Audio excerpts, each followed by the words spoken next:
Chers jeunes du lycée,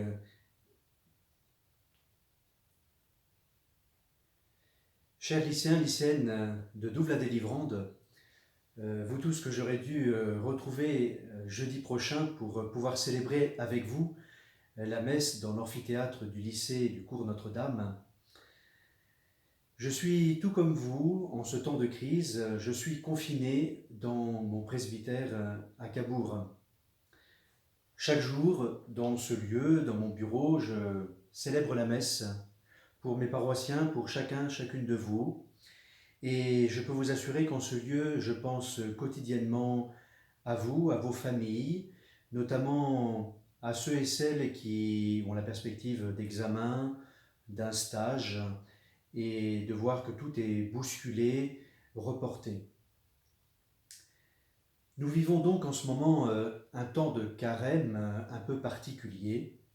J'imagine que pour vous, c'est la première fois que vous êtes confronté à ce type d'événement, mais rassurez-vous, pour moi aussi, c'est la première fois dans ma vie de prêtre que je ne peux pas célébrer la messe en présence des personnes. Je dois la faire ici, en ce lieu. Amélie, qui vous accompagne d'un point de vue pastoral dans votre établissement, m'a demandé de vous adresser un petit message à l'occasion du temps de carême. Le temps du carême, vous le savez, c'est 40 jours qui nous préparent aux fêtes de Pâques. Les fêtes de Pâques, c'est l'événement le plus extraordinaire pour un chrétien. C'est d'une certaine manière le nouvel axe de rotation de notre vie, de l'humanité. C'est cet événement de la résurrection du Christ. Jésus est vainqueur de la mort, du péché. Son amour a vaincu toute résistance, tout refus, puisque Jésus nous a aimés jusqu'au bout, et il t'offre à toi, à moi, chacun de nous, son pardon et sa vie. Alors oui, se préparer aux fêtes de Pâques est vraiment pour un chrétien un chemin important. Et je voudrais tout simplement te partager une image qui me fait toujours profondément vivre. C'est celle de la chenille. Il y a quelques semaines, nous avons offert à chaque enfant du catéchisme sur notre paroisse ce petit animal. Je pense que tu vas le reconnaître, hein. Il s'agit d'une chenille. Je crois qu'elle s'appelle une belle dame. Et il y a quelques jours encore, cette chenille rampait dans ce petit bocal. Elle mangeait ce qu'il y a dedans. Et il y a quelques jours, elle a commencé à s'accrocher au plafond et apparemment comme à mourir et à s'entourer d'un cocon euh, et a commencé une fabuleuse transformation. Vous le savez, cette chenille va se transformer en un animal qui apparemment n'a plus rien à voir avec une chenille, un papillon.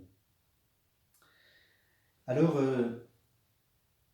ce qui est déjà présent dans la nature eh bien, se réalisera aussi pour chacune de nous, dit le Seigneur Jésus, au jour de la résurrection. Et c'est vraiment ce message de foi. Peut-être que certains parmi vous sont hésitants, ne sont pas croyants, trouvent que la résurrection, c'est quand même trop beau pour être vrai.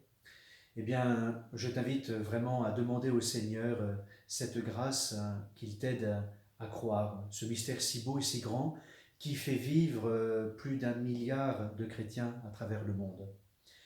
Tu es invité, toi aussi, moi aussi, à passer du stade de la chenille qui rampe sur terre, qui se déplace lentement, à ce papillon.